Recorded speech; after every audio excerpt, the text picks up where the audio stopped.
સરકારની વેબસાઇટ પરના આંકડા મુજબ 165% વરસાદ માળિયા તાલુકામાં થયો છે.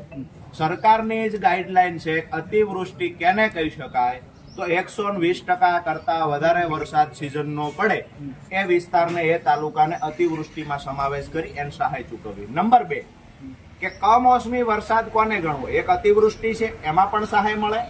નંબર 2 કે કમોસમી વરસાદ સપ્ટેમ્બર એટલે કે 15 સપ્ટેમ્બર પછી જો ઓક્ટોબર સુધીમાં 2 ઇંચ કરતા વધારે વરસાદ પડે તો આ વિસ્તારમાં તૈયાર થયેલો ખેડૂતોનો પાક જતો રહે, આવું સરકાર અને કૃષિ વિભાગ સ્વીકારે છે.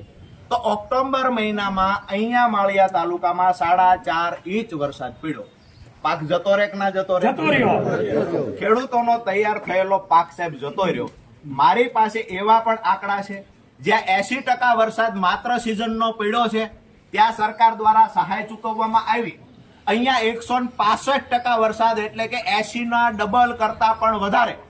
અહીંયા 165% વરસાદ પડ્યો તો શા માટે માળિયાના ખેડૂતોને સહાય ચૂકવવામાં ન આવી? નંબર 2 કમોસમી વરસાદના મેન્યુઅલ પ્રમાણે પણ માળિયા તાલુકાનો કાયદેસર સમાવેશ